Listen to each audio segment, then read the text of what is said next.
우리나라는 설날과 추석이 가장 큰 명절인데 유대인들에게는 세 가지 큰 명절이 있어요. 그 중에 하나가 뭐냐면 초막절인데 이 7장 2절에 보니까 유대인의 명절인 초막절이 가까웠다. 그래서 이 3대 명절이 되면 20세 이상 된 남자들이 하나님 앞에 성전에 나가서 제사를 드려야 돼요.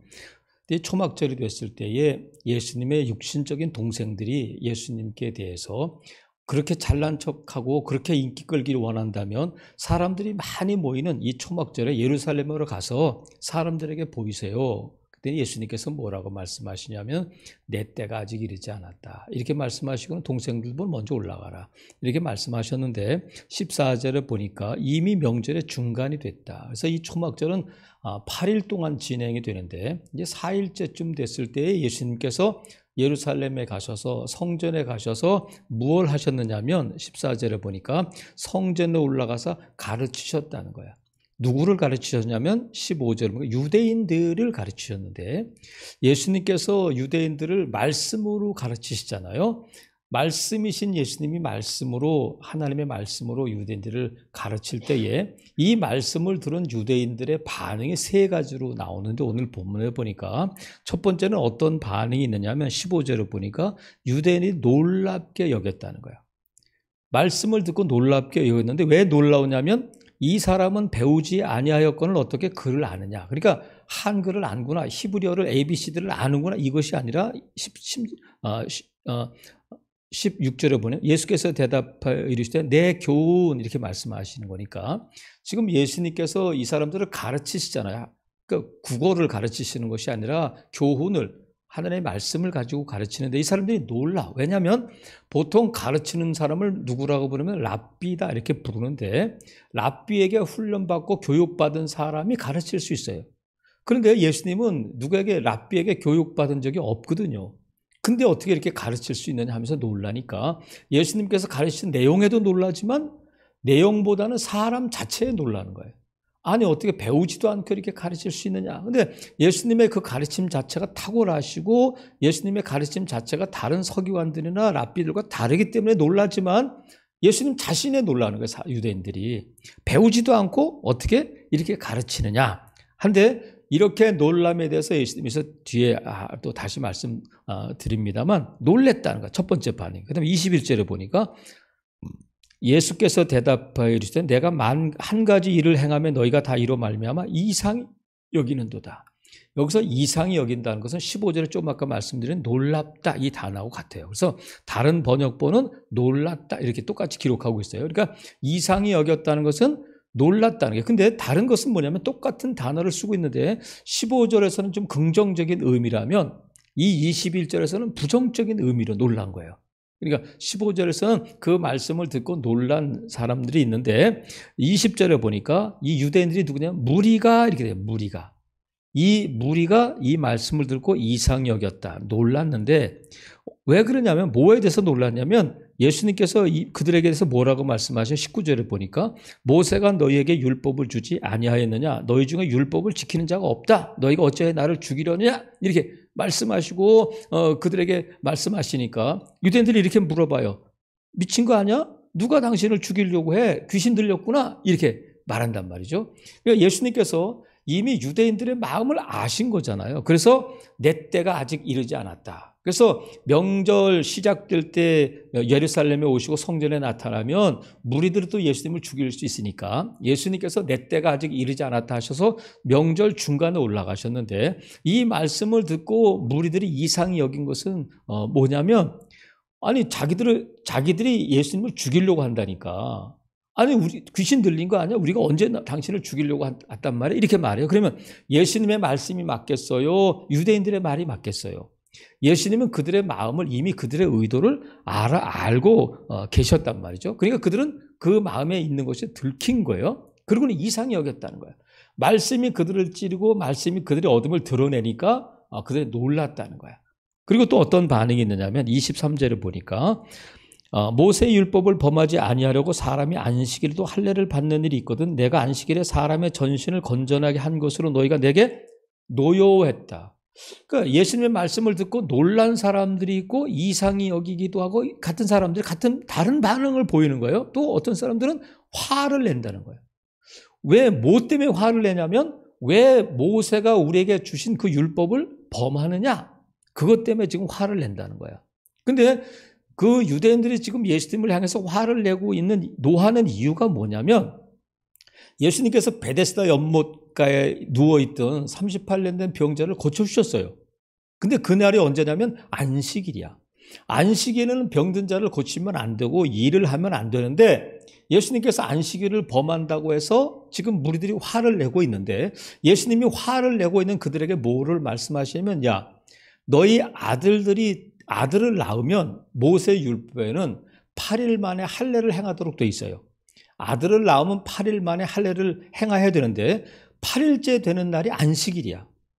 그러면 8일째 되는 날이 안식일이니까 안식일에 일하지 말라고 그런 거 하지 말라고 하셨으니까 이 할례를 행해야 되냐 말아야 되냐 하다가 그들이 어떻게 해석했느냐면 할례가 중요하니까 만약에 8일째 되는 날이 안식일이어도 할례는 행해도 된다. 이렇게 그들이 해석했어요. 그래서 안식일에도 할례를 행했단 말이에요. 근데 그것을 하나님께서 그렇게 하라 하신 것이 아니고 그들이 이 율법을 그렇게 해석해서 적용하고 있단 말이죠. 그 예수님께서 뭐라고 말씀하시냐면 야, 안식일에도 너희가 할례를 행하지. 근데 나는 안식일에 전신을 건전하게 했다는 거예요. 그러니까 할례는 몸에 흔적만 남기는 거잖아요. 근데 예수님께서는 안식일에 이 38년 된 병자를 다 온전하게 걸어서 집으로 가게 하셨단 말이죠. 그러니까 안식일에 할례도 행하면서 내가 안식일에 병자를 고쳤다는 것 때문에 너희가 화를 내느냐 이렇게 말씀하셨어요. 그러니까 예수님께서 성전에서 이 초막절에 무리들 유대인들을 가르치시니까 그 말씀을 듣고 놀란 사람이 있고 이상히 여기는 사람이 있고 그 말씀을 듣고 화를 내는 사람이 있다는 거예요. 또 나를 찌르는구나 그런 사람도 있단 말이에요. 또 말씀을 듣고 놀라는 사람도 있었다. 그때 예수님께서 이 무리들에게 유대인들에게 뭐라고 말씀하시냐면 그들을 책망하셔요. 그들을 책망하시는데 자 오늘 이 밤에 예수님께서 유대인들을 책망하시는 거 반대로 하면 칭찬 듣는 사람이 되는 거야. 그러니까 예수님께서 유대인들을 칭찬하는 것과 반대로 하면 저와 여러분은 예수님께 칭찬 듣는 사람이 된다. 자, 그럼 먼저 예수님께서 유대인들을 뭐라고 책망하셨냐면 17절에 보니까 사람이 하나님의 뜻을 행하려 하면 이 교훈이 하나님께로부터 왔는지 내가 스스로 말함인지 알리라 이렇게 말씀하시는데 이게 뭐냐면 너희들은 내가 하는 말을 왜 이렇게 못 알아듣냐? 근데 너희가 못 알아듣는 이유는 뭐냐면 너희가 하나님의 뜻을 행할 마음이 없기 때문이라는 거예요. 그러니까 하나님의 말씀을 가장 잘 듣는 사람은 누구냐면 하나님의 말씀을 행하는 사람이라는 거예요. 그리고 예수님이 아무리 좋은 말씀을 하셔도 그 말씀을 듣고 행할 마음 자체가 없기 때문에 예수님께서 나는 하나님의 아들이다. 하나님이 나를 보내셨다. 함에도 불구하고 그들은 예수님을 하나님의 아들로 인정하지 않을 뿐만 아니라 예수님께서 전하시는 말씀을 하나님의 말씀으로 안 듣는단 말이죠. 예수님께서 내가 하나님의 아들이다 이렇게 말씀하셨는데 유대인들은 어떻게 알고 있느냐면 무슨 하나님의 아들이야 나사렛에서 목수의 아들로 태어났는데 사람의 아들이야 이렇게 알고 있는 거예요. 그러니까 예수님이 무슨 말씀을 하셔도 하나님의 말씀으로 안 받아들이고 사람의 말로 받아들일 뿐만 아니라 배우지도 않았는데 아니 우리가 죽이려고 하지도 않았는데 우리를 죽이려고 한다고 보니까 귀신 들리는 것이 맞다 이렇게 하면서 말씀을 안 받아들인다는 거예요. 왜냐하면 하나님의 말씀을 행할 마음이 없다 너희들에게. 그렇게 그들의 아픈 데를 지적해 주신단 말이죠. 그러니까 예수님께서 말씀하신 반대로 하면 뭐가 되냐면 말씀대로 행하는 사람이 주님이 기뻐하시는 사람이고 말씀대로 행하는 것을 우리가 순종이라고 부르잖아요. 그러니까 하나님께 칭찬 듣는 사람은 누구냐면 하나님의 말씀을 듣고 행하는 사람. 그 사람을 뭐라고 부르냐면 복 있는 사람. 은혜 받은 사람이다. 그렇게 불러요. 그래서 요한계시록 1장 3절에 보면 이 예언의 말씀을 읽는 자와 듣는 자와 그 가운데 기록한 것을 지키는 자는 복이 있다. 이렇게 말씀하셔요. 읽는 자, 듣는 자, 그 다음에 그 가운데 기록된 것을 지키는 자가 복이 있다는 거예요. 읽는 자, 듣는 자, 그것으로 끝나지 않고 지켜야 되는데 그 1장 3절 끝에 무슨 말씀이냐면 때가 가깝다 이렇게 말씀하셔요. 말씀을 읽고 듣고 그 가운데 기록된 것을 지키는 자가 복이 있다. 거기서 끝나지 않고 때가 가깝다. 예수도 다시 오실 때가 되면 읽는 자도 있고 듣는 자도 있는데 정말 예수님이 다시 오실 때 중요한 것이 뭐냐면 복을 받으려면 말씀을 듣고 행해야 된다는 거예요. 근데 그 일이 말세가 되면 될수록 점점 세상이 우리가 읽는 것으로 그렇죠. 아유 많이 읽으면 되지. 많이 알면 되지 하면서 이 말씀대로 사는 것을 방해할 뿐만 아니라 말씀을 듣고 행하는 자를 핍박하게 된다는 거예요. 때가 가까울수록 뭐가 중요하냐면 많이 읽느냐 듣느냐가 중요한 것이 아니라 들은 말씀, 읽은 말씀을 행하는가가 중요해진다는 거예요. 그래서 예수님께서 처음 공생애를 시작하시면서 행한 설교가 산상수훈이잖아요. 마태복음 5장부터 7장까지 산상수훈을 말씀하셨는데 그 말씀의 결론이 뭐냐면 이 말씀을 듣고 지키는 자가 지혜로운 사람이다. 이 말씀을 듣고 지키는 자가 지혜로운 사람이어서 반석의 집을 지은 사람과 같아서 무너지지 않는다. 똑같이 말씀을 듣고 말씀대로 집을 짓는 거예요.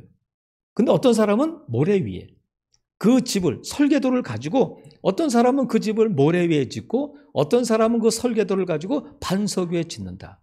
모래 위에 짓는 사람은 누구냐면 말씀을 듣고 말씀대로 살지 않는 사람. 반석 위에 집을 짓는 사람은 누구냐면 말씀을 듣고 말씀대로 사는 사람인데 그런 사람들의 집은 바람이 불고 풍랑이 일고 창수가 나도 무너지지 않는다. 그러니까 바람과 창수는 뭐냐면 집을 무너뜨리게 하는 거예요. 집을 무너뜨리게 하는 게 뭐겠어요? 말씀대로 살지 못하도록 들은 말씀으로 그치고 읽은 말씀으로 그치고 그것으로 그치도록 하는 세상의 그런 모든 풍조이고 이론이고 있단 말이죠. 그래서 이 말씀을 자꾸 우리가 읽어야 돼요. 들어야 돼요. 하지만 정작 중요한 것은 얼마나 많이 읽고 얼마나 많이 아느냐가 중요한 것이냐, 자기가 들은 것을 얼마만큼 행함으로 나타내느냐. 그게 말씀이 이루어지는 거잖아요. 말씀이 기도하라고 응답한다 말씀하시면 기도하는 거죠.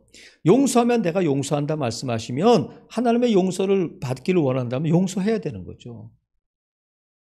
사랑하라고 말씀하시면 사랑하는 것이 중요하고 아무리 많이 읽으면 뭐 하겠어요. 우리가 예수를 믿는다고 하면서 막 옆집 사람과 막 싸우고 시장 가서 싸우고 나서 헤어질 때 예수 믿으세요? 이러고 가면 안 되잖아요. 분명히 예배가 끝나고 집에 가는데 밖에 있는 사람들이 교회에서 나온 차인 줄 아는데 신호 위반하고 쌩하고 가면 에이구 이렇게 된단 말이에요. 그러니까 우리가 말씀을 읽고 들을 뿐만 아니라 그 말씀대로 행하는 자가 복된 자다. 그러니까 유대인들은 말씀을 자꾸 듣는데 그 말씀을 잘 안 받아들여. 왜냐하면 행할 마음이 없기 때문에 그래요. 여기서 아무리 말씀을 전해도 여러분 지금 보세요. 여러분이 예수 그리스도를 믿은 것이 뭐 1년, 2년 된 게 아니잖아요. 수십 년 다녔는데 우리가 말씀을 얼마나 많이 들었어요. 그러니까 우리가 그 주일에 들은 말씀 한 가지만이라도 실천하려고 했다면 저와 여러분은 천사가 돼 있을 거다. 천사가. 저 역시도 마찬가지고. 그러니까 우리가 말씀은 많은데 말세, 이 때가 가깝다는 거예요. 그럴수록 들은 말씀을 순종해야 된다. 안 그러면 우리가 말씀을 들을 때에 그냥 말씀을 듣고 그냥 끝나버려. 아멘하고 나가면 듣긴 들었는데 아예 말씀을 행할 마음을 갖고 있지 않고 들으면 그 말씀은 아무 의미가 없잖아요. 말씀이 내 안에 들어와서 내 혼과 영과 관절과 골수를 찔러 쪼개며 아픔을 느끼지만 그 말씀이 나를 바로잡고 그 말씀이 나의 삶을 인도하고 할 때에 그 삶이 복된 삶이고 그런 사람이 지혜로운 사람인 줄로 믿습니다. 그래서 예수님께서 유대인들에게 하나님의 뜻을 행할 마음이 없구나 이렇게 말씀하셨어요. 그래서 주님께 칭찬 듣는 사람은 누구냐면 하나님의 뜻을 행하는 자가 복된 자고 그 사람이 하나님께 칭찬 듣는 성도인 줄로 믿습니다. 또 하나 예수님께서 그들을 책망하신 것이 뭐냐면 18절 보세요. 스스로 말하는 자는 자기 영광만 구하되 보내신의 영광을 구하는 자는 참되니 그 속에 불의가 없다. 그러니까 이 유대인들은 자기 영광을 구했다는 거예요. 자기 영광을 구하고 하나님의 영광을 나타내지 않았다. 그러니까 반대로 하면 뭐가 되냐면 하나님의 영광을 나타내는 삶을 살아야 된다는 거예요. 하나님의 영광을, 자기 영광을 나타내거나 자기 영광을 드러내지 마라. 근데 예수님께서 이 말씀을 하실 때 대표적으로 책망하신 사람들이 누구냐면 바리새인들이에요. 그래서 이 누가복음에도 보면 바리새인이 세리와 함께 기도하러 올라갔는데 이 바리새인이 크게 뭐라고 기도하냐면 하나님, 나는 저 창녀와 죄인들과 세리와 같지 않아서 감사합니다 그래. 나는 죄를 짓지 않고 나는 깨끗한 사람이어서 감사합니다. 그리고 나는 금식하고 11조를 드리니 하나님 감사합니다. 나는 11조를 드려요. 근데 그거를 지나가는 사람들이 다 듣는다는 거예요. 그리고 내려갔는데 이 세리는 감히 고개를 들지 못하고 주님 제가 죄인입니다 할 때에 하나님께서 세리는 의롭다 하시고 바리새인은 의롭다고 하지 않았다는 거예요. 그러면서 예수님께서 저들은 이미 자기 상을 받았다. 그게 뭐예요? 사람들에게 인정받고 자기 영광을 위해서 기도했다는 거예요. 근데 사람들이 죽을 때에 대부분 후회하는 것이 뭐냐면 뭐 죽을 때 후회하는 몇 가지 뭐 이런 책들이 많이 있잖아요. 근데 제목이 어떻든지 간에 누가 썼든지 간에 공통적인 게 뭐냐면 어떻게 일찍 세상을 떠나는지 늦게 세상을 떠나는지 뭐 무슨 병으로 떠나든지 공통적인 게 뭐냐면 내가 지금까지 내 삶을 살지 못했다는 것을 제일 후회한다는 거예요. 내 삶을. 그러니까 내가 나로서 나를 위해 살지 못하고 다른 사람들에게 보이기 위한 삶을 산 것을 제일 후회한다는 거예요. 그래서 다시 태어난다면 그렇게 살지 말아야지 이렇게 후회한다는 건데 그게 무슨 뜻이냐면 내가 이 땅에 살아야 될 목적대로 살지 못했다는 거예요. 내가 하고 싶은 일들은 많이 있었겠지만 자기가 정말 이 평생에 후회 없이 자기 하고 싶은 마음대로 하고는 사는 사람이 몇 명이나 되겠어요. 다 후회만 남기고 가는데 하나님께서는 분명히 뭐라고 말씀하시면 사람에게 있어서 인생에 제일 되는 목적이 있다. 누구든지 간에 많이 배웠든지 못 배웠든지 간에 너희가 살아야 할 인생의 목적이 있는데 그것이 뭐냐면 하나님을 영화롭게 하는 것이다.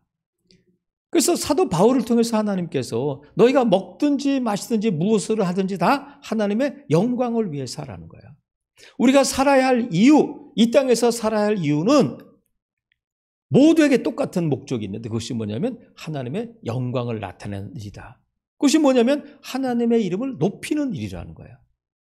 내 이름 높이고 내가 이 땅에 사는 동안 내 이름이 족보에 올라가고 신문에 몇 번 나고 한 것보다 자기 영광이 아니라 하나님의 이름을 자꾸 높이고 하나님의 이름을 높여드리는 삶이 인생의 제일 되는 목적이라는 거예요. 근데 다 우리가 사는 사람들의 대부분의 목적이 뭐냐면 자기 영광을 위해서 살잖아요. 바울도 그랬어요. 바울은 히브리인 중에 히브리인이고 바리새파고 그 당시에 유명했던 가말리엘이라고 하는 랍비의 제자였어요. 그것만 가지고도 그는 출세의 가도를 달릴 수 있었는데 다메섹으로 하는 길에서 부활하신 예수들을 만나고 나서는 뭐라고 그러냐면 이런 것들이 다 배설물이야. 아무것도 아니다. 그러면서 권면하는 거예요. 먹든지 마시든지 다 무엇을 하든지 하나님의 영광을 위해서 해라. 그래서 바울은 뭐라고 고백하느냐면 돌아보니까 내가 나 된 것은 하나님의 은혜구나. 하나님의 은혜구나. 왜 죄인은 나를 살려주시고 죄인인 나를 사도로 삼아주시고 죄인인 나에게 이 복음을 맡겨주셨을까? 보니까 내가 공부를 많이 해서 내가 열심히 있어서 내가 유대인이어서 내가 히브리언이어서 내가 지식이 많아서가 아니라 그냥 은혜로 그렇게 하셨다는 거야. 저와 여러분이 세상 떠날 때에 나답지 못하게 살았다. 후회하지 않는 인생을 살려면 우리가 먹든지 마시든지 교회에서든지 직장에서든지 가정에서든지 어디에 있든지 하나님의 영광을 나타내게 되면 그것이 저와 여러분의 성공한 인생이 된다는 거예요. 아무리 사소한 일이라 할지라도 내가 나 된 것은 하나님의 은혜임을 고백하면서 하나님의 이름을 높이는 일. 그것이 주님께 칭찬 듣는 삶인 줄로 믿습니다. 또 하나, 지금 유대인들을 책망하신 것이 뭐냐면 24절 보니까 외모로 판단한다는 거예요. 사람을. 외모로 판단한다. 그러면 반대로 하면 뭐예요? 우리 주님께 칭찬 들으려면 사람을 외모로 판단하지 말라. 그럼 외모로 판단하지 말고 뭐로 하라는 거예요? 공의롭게 판단해라. 그래서 공의롭게가 뭐냐면 좀 더 쉽게 말하면 공정하게 하라는 거예요. 공정하게, 편파적으로 하지 말고. 그러면 공정하지 못하게 하는 것 중에 대표적인 것이 뭐냐면 자꾸 사람을 외모로 판단한다. 겉으로 보이는 걸 가지고 사람을 판단하게 되면 책망 듣는다. 어느 유치원에서 이런 실험을 했어요. 잘생긴 강도, 못생긴 선생님 사진을 놓고 누가 착한 사람인가 이렇게 스티커를 붙이도록 했는데 거의 100% 학생들이 어디에 붙였을까? 잘생긴 강도에게 붙였다는 거예요. 근데 유치원 애들이 그걸 어떻게 알겠어요? 일단 잘생기면 용서받는 거야. 대부분 이게 외모로 사람을 판단한단 말이에요. 가진 걸 가지고, 입은 옷을 가지고, 사는 집을 보고, 타는 차를 보고 사람을 판단한다는 거예요. 근데 그것이 어떤 일시적이거나 아니면 어떤 한 시대의 흐름이 아니라 사람이 원래 그렇다는 거예요. 하나님께서 사울을 택하셨는데 사울이 하나님께 불순종으로 말미암아 사울을 패하고 다윗을 세우시려고 할 때에 사무엘에게 말씀하셔요. 사무엘아, 저 이새의 집에 가서 그 아들 중에 한 명에게 기름을 부어서 사울을 이어서 왕이 되게 하라. 다윗이라고 딱 찍어서 말씀하시지 않고 가서 기름 부어라. 근데 이제 다 7명의 아들을 앉혀놓고 첫 번째 아들 엘리압을 지나가게 해보니까 너무 잘생긴 거예요. 아, 이 사람이 맞구나. 일로 와. 가서 기름 부으려고 하는데 하나님께서 사무엘에게 아니다. 걔가 아니야. 그러면서 유명한 말씀을 하시잖아요. 사람은 외모를 보거니와 나 여호와는 중심을 본다. 그 말씀을 하셔. 그래서 사무엘상 16장 7절에 있는 말씀이에요. 사람은 외모를 보거니와 나 여호와는 중심을 본다. 사람은 누구나 자꾸 외모를 보고 판단하고 외모를 보고 그 사람의 가치를 매긴다는 거예요. 하지만 하나님께서는 저와 여러분을 택하실 때 외모를 보고 취하지 않으신다. 그래서 하나님과 사람의 차이 중에 여러 가지가 있겠지만 그 중에 하나가 뭐냐면 어디를 보느냐. 사람은 자꾸 외모를 봐. 하지만 하나님은 외모를 보지 않고 중심을 보신다는 거예요. 그러니까 저와 여러분이 자꾸 겉으로 드러나는 걸 가지고 하나님께 인정받으려고 하지 말고 우리 마음을 가지고 마음을 먼저 드려야 된단 말이죠. 우리나라는 외국에서도 이 성형수술을 받으러 오는 사람들이 많아요.